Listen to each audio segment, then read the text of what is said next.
9:30 in the morning, next stop, Birmingham NEC, UK Drone Show 2016. So yes, a year has gone by since the original UK drone show, which was in 2015, and happy to say that a second one came around this year.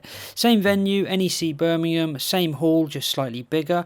Plenty more people this year as well, by the feel of it, on the Saturday, and lots more exhibitors as well. Drones everywhere, from the small to the large, to the familiar to the new, from the four-wheel to the fixed wing, and even something in between. Yes, happy to say it was bigger and better this year. I wouldn't say dramatically so, but certainly an improvement on last year, and it's nice to see a continual increase in the size and the capacity and the exhibitors at an event like this. Plenty of different brands on display, some of which you'd have heard of, some of which you wouldn't. What's lovely about an event like this is UK companies who have got new products in the industry get the opportunity to show them off to the people who are going to be buying and using them, and it means they can also stand shoulder to shoulder with some of the bigger companies that you've already heard of and actually get a chance to prove that they've got a product that's worth buying. Parrot had a very large presence here. They were showing off their Bebop 2 display. This is where they have all of these automated drones, and at a push of a button they'd suddenly just do a dance. But likewise they were showing off their Disco, which is the fixed wing FPV aircraft, along with the Mambo, which is a small mini quadcopter which has a couple of attachments for fun. One of them's a little gun that shoots pellets, and one of them I think is a little gripper which you can pick up sugar cubes with. All good fun though, and a very interesting display, well worth having a look at if you do go there to have a watch of the Parrot Bebops. A small but noticeable display from DJI in partnership with firstpersonview.co.uk. It would be nice if they would do something a little bit bigger, especially with the new kit that they've come out with, but it was nice to see a Mavic Pro flying in the little flight arena that they had, as well as showing off some of the products like the DJI Phantom Pro and the DJI Inspire V2. As you can see, a lovely looking piece of equipment, shame about the price, but again, it's nice to be able to see it and get your hands on it. One of the 2015 largest exhibitors, Unique, were back again, not necessarily showing off all new products, but showing some products with new things fitted. For example, this was the Typhoon H fitted with the CGO ET thermal camera. They had their 4K selfie drone, the Breeze, along with the virtual reality goggles designed for a smartphone, and the PlayStation style joypad, all designed for a bit of fun. They also had on display their monocle system for first person view, an interesting concept. I think it's designed to go on a set of glasses. Unfortunately they were very busy, so I didn't get a full description, but it was quite an interesting setup. And of course they had their full-blown Tornado H220 carbon fibre all-round with the bespoke Unique 4K camera mounted to the gimbal. With the increase in size of the venue, it meant they could push the FPV circuit from last year out to its own area in the dark with full LED. You'll see that in a moment. And that meant that the main demonstration area was in fact being used for radio control cars, where they were putting displays of drifting, fast racing like this, and a few other events where they get drones and quadcopters out in the main cage.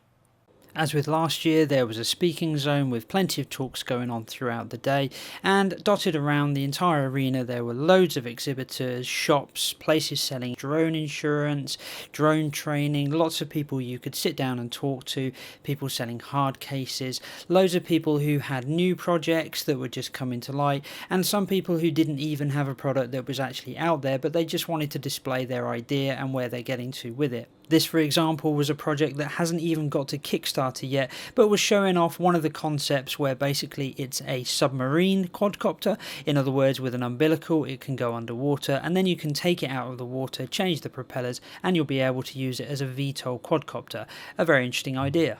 This was a company that had a really nice product as far as I could see, the Microdrone 3.0, similar in many respects to a nano FPV drone, but this was a really well thought out modular design, designed for indoor use, designed for fun, but everything sort of clips together. You also get a full HD setup, so in other words you get FPV through your smartphone in HD, and if you put it through a VR app you can then use it in a set of VR goggles.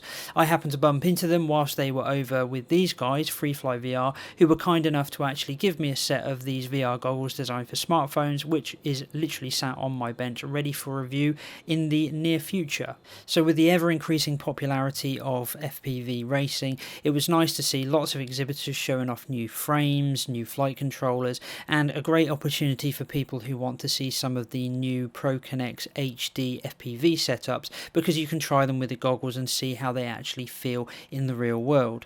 As you can see, the venue actually did a fantastic job of moving the whole FPV racing circuit out to a separate arena just out the back of the main arena, and that meant that they could dim the lights, they could set up the full LED gear, and that meant that it made it so much easier to follow the race, to really feel the experience. Part of my biggest gripe of 2015 was, while there was plenty of racing going on, it was all under normal lighting, so you couldn't pick up the LEDs on the back of the drones, you couldn't really tell who was who. And with these guys, they set up a full large scale TV, you could go out, you could drink a coffee, you could watch the race, and you could really enjoy it as a separate experience, and then come back out of the arena and go back into the main auditorium to see all of the other venues. So as I mentioned earlier, the main auditorium's demonstration area was kind of dominated by the racetrack, which was being taken up by radio controlled cars. Nothing particular against that. I personally associate the drone show with flying drones. I don't really see a car as being a drone, but I guess technically speaking it is. But it was nice to see that plenty of companies got to demonstrate their flying drones within this area during the period of time, even when the cars were on the track. So one of the highlights of my day was seeing the PowerVision Power Egg in flight. Now, I'd seen this on websites, I'd seen photos of it, I dismissed it as a bit of a gimmick, but it was really nice to be able to go over to PowerVision, to be able to see it, get my hands on it, feel how it folds out, see the quality of the design, and actually it's a really well thought out product. It might not be competing with DJI just yet, but it has got a 3-axis gimbal, the landing legs do retract in flight, everything folds into itself, and while it isn't as compact as something like a Mavic Pro, it does everything that you really want it to. It's got a funky Wii remote which allows you to move it around independently, so if you're doing like skateboarding or riding a bike, you'd be able to control it via the base station, and I have to admit, I'm really looking forward to seeing a few reviews of this. I'd love to get my hands on one, and I've already given my contact details to Marlene, the very nice marketing manager at PowerVision, so fingers crossed for the future we might see this on my channel. So all in all, a really enjoyable day, and if you haven't been to one of these events and you're interested in drones, if you're thinking of buying one, I really do recommend you get over to one of these events, stand in front of people, try some stuff out, see stuff flying, and just get a feel for the hobby, get a feel for the community. Improvements for the future beyond more exhibitors and the likes of DJI doing larger and bigger, bolder things. I would like to have a tannoy system where they actually announce very loudly around everywhere in the arena who is on in the live stage, so you don't miss an event or a demonstration. But other than that, beyond the fact that the NEC themselves charge 12 quid parking, which is the same as the ticket, I really can't complain too much. Well worth the ticket price. So thanks for watching. If you do live in Birmingham, you may still have time to get to the Sunday event if you're watching this Sunday morning. If not, hopefully there'll be another one in 2017, and I for one will certainly be attending.